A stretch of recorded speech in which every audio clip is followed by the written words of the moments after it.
and thought I said the magic words to wake it up. It did. Anyway, I'm coming back on here to give y'all another update, a little or more details, I guess you could say.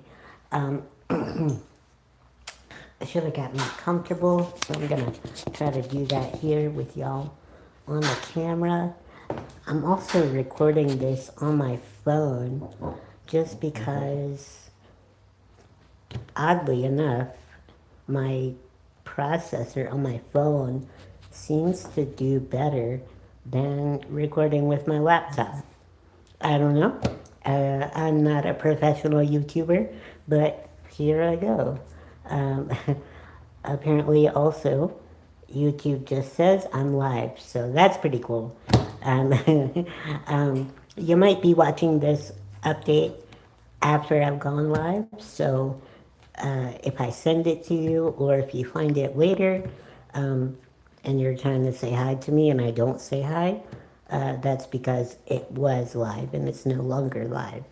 So, anyway, all that set aside, without further ado, as I mentioned in my last video, that I would try to go into further details about some of my new things happening in life and some of the details as far as changes go as well. So, I hope that y'all can hear me. I'm in my earbuds, so I don't know if that changes the audio, but let me know. You know, I see that someone is watching. I'm not sure how to see that, but hello to you.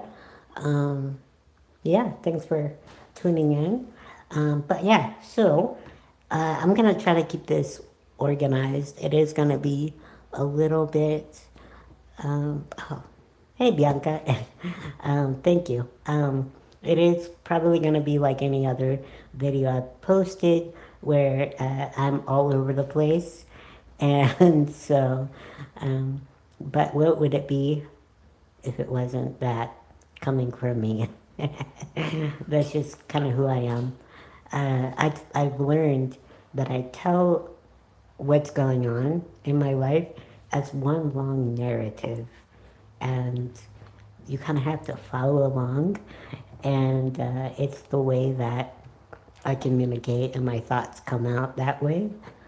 So if you start watching in the middle of my life, you may not know what the heck I'm talking about. Go back to the beginning and and learn what the heck I'm talking about. So, if I remember correctly, I said in my last video that there were reasons that I've not been doing Ricky Speaks Life as much. I gave some reasons, but I'd like to, go deeper into what's happening or what happened, what took place. A lot of it, yes, it had to do with the social media, but also internally, where there were things that I can't control, but also things that I can control, and and I'll dive deeper into what I mean by that. Okay, so Ricky Speaks Life is a nonprofit that was created to help people get wheelchairs, like for me to raise money in a way for people to get manual wheelchairs if they're able to get a wheelchair customized for them. Um, or if they're not able to get a wheelchair customized for them. Ricky Speaks Life was going to be kind of like a middleman to help fund them getting a wheelchair, but also to share Jesus with them, with people in general, through the telling of my story and through the telling of the gospel. Um, and so Ricky Speaks Life kind of changed over time. A lot of it was me telling my testimony, my story, and how the Lord has impacted my life and my journey to faith and trust in Him. And then it kind of changed and morphed into me telling like a little mini sermon-esque series, maybe like a 10-20 minute sermon series, but I would always interweave like something from my story into it. And so that was really cool. And that's the direction I was going with prior to my Facebook getting shut down. Um, Little backstory to that, even um, as to why it got shut down. So, Ricky Speaks Life, I would get messages, and I fell for a phishing message in the Facebook well, it wasn't my personal profile that I fell for the phishing message. It was through Ricky Speaks Live, that messaging part of Facebook.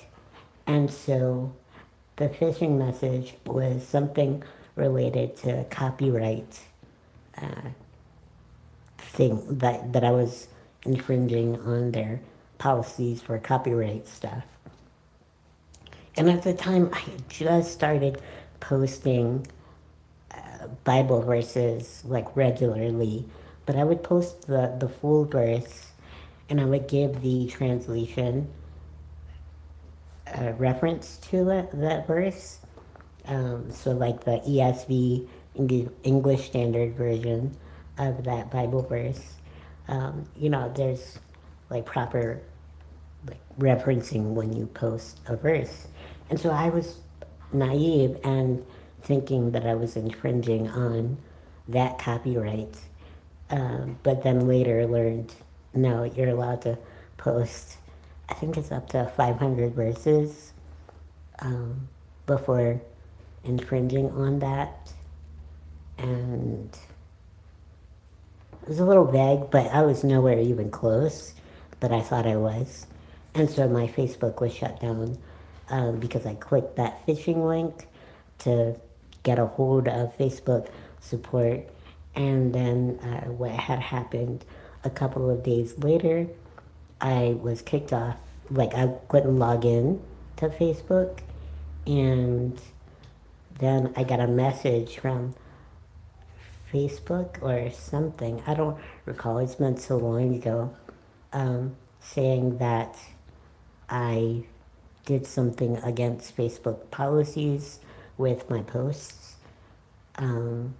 Apparently, the person who had access to my Facebook through that phishing message posted ads and charged my nonprofit $200. Thankfully, I was able to recover that. But through that posting of those ads, Facebook like cut me off. I tried everything for like I'd say about 2 months, calling, emailing, messaging people who I thought through Facebook support, and after a while I just stopped because nobody was reaching out. And then I learned Facebook really doesn't respond to anything. So now I think after so much time, my Facebook is just completely wiped out of their system, their database, or something like that. So I have no Facebook. My personal profile was shut down as well because my Ricky Speaks Life page and my profile were linked together. And to get a nonprofit set up on Facebook, you have to like give them your IRS information, like Ricky Speaks Life IRS, and your state corporations. Like it was a process to get it set up. And so I was just like, all right, Facebook really doesn't care about anything other than, I guess, if you're making them a lot of money. That's just my understanding of it. And that's a bit of a cynical understanding, but I learned that that could be true. Um, because Reiki Speaks Life was not, it's so small, so they wouldn't have really cared. So anyway, um, I lost my Facebook. Facebook was where I had the most viewership and even the most donations come from Facebook into Ricky Speaks Life's website or nonprofit.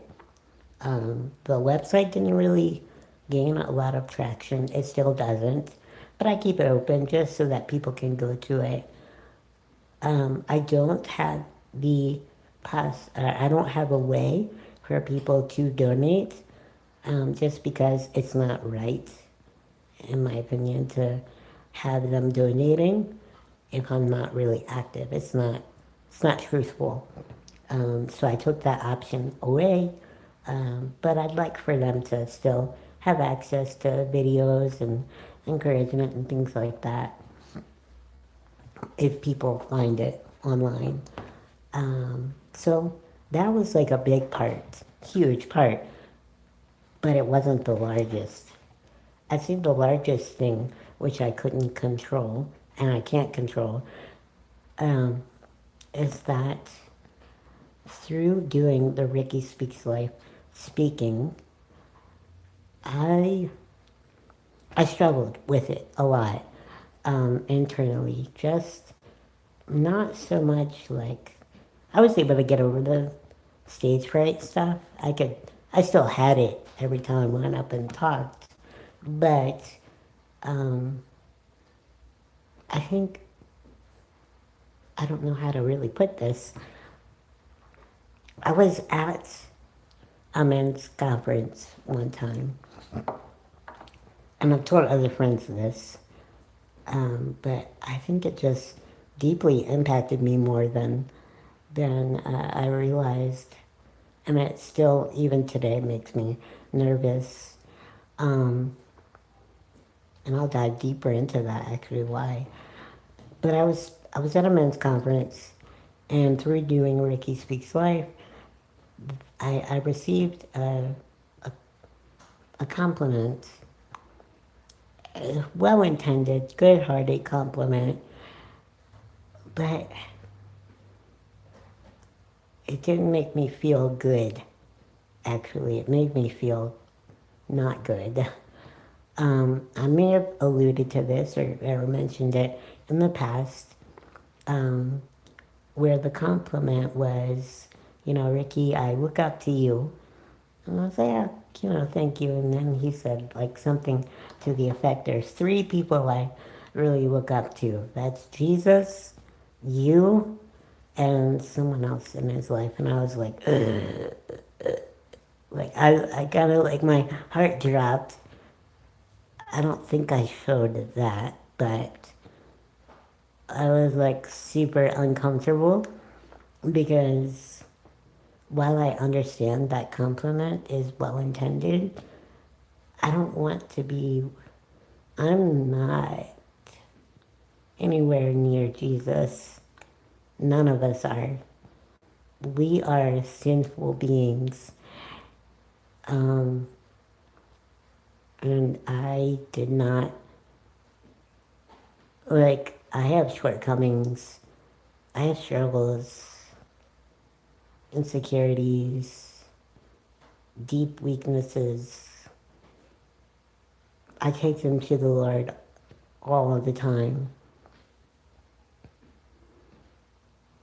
But that, to be looked at in that high esteem is not a good feeling because there's a lot of weight that comes to that. Like, you know, when you're in that sort of, when someone's viewing you that way, I feel like you can let them down. Like, I don't know, like, and that's something I can't control. And I've been told that, you can't really control how people view you. And I just don't even want to be a part in that. Um, it's how it's affected me further is like I'm thankful and I love the role of being a deacon, and I am excited to lean into the Lord to be on this team with my church. But honestly, like I get scared sometimes because there's that triggering feeling of I am not a perfect man, and I don't want someone to look to me as that high esteem of a person, um, to put me in the spot of Jesus. And that's a them, that's a heart issue for them. But I don't know. I guess there's this concern that I don't want to be presenting myself as something more holy than I am, because I'm not. Um, I trust the Lord, and that's the best I can do. When I fall, I do fall. I say things, I respond in certain ways I shouldn't, or I don't like to. Sometimes, like, my attention span will be somewhere else, and it's, and I'm talking about sinning toward people in this light. Um, and so, in other words, like, I don't want to be viewed in that high light, where Jesus should be, and that scares me a lot, because being in this deacon role is is is really amazing, and I don't know if people truly understand that deacon role. It is a role that the Lord put me into. Yeah, I'm not even sure where to go because I just kind of wandered there. But yeah, I just don't want I just don't want to be viewed in the place of Jesus in any way. And I'm not necessarily saying that people do that, but I think that comment about me with Ricky Speaks Life really put this like deep fright into me, and I did not really like that. And it was just not a good feeling. But with that said, you may find yourself questioning, well, then Ricky, then why aren't you doing Ricky Speaks Life if you are doing a deacon thing? Well, there's a different role here. I'm not out there speaking. I'm not doing a lot of public talks or anything like that. I'm taking on a different role, a care type role, and um, and so there's a little bit of a difference there. So I like that. But that's the biggest reason that I don't do Ricky Speaks Life as much anymore. So it was kind of like a perfect storm. And these all did really happen around the same time. I also had a voice from a friend who was like, dude, like, why don't you tell more of your story? You're just telling little sermons. Everyone does that. And I'm like, well, now I don't want to be doing this for the sake of appeasing what everyone else wants. So I felt tugged in different ways. And then also I felt just the weight of running Ricky Speaks Life. So it was like just the chaos of a bunch of different things happening where I just, it was heaviness. And so being a deacon now, I'm gonna a team where I'm supported. And trust me, I get nervous about like everything, just like I did with Ricky Speaks Life.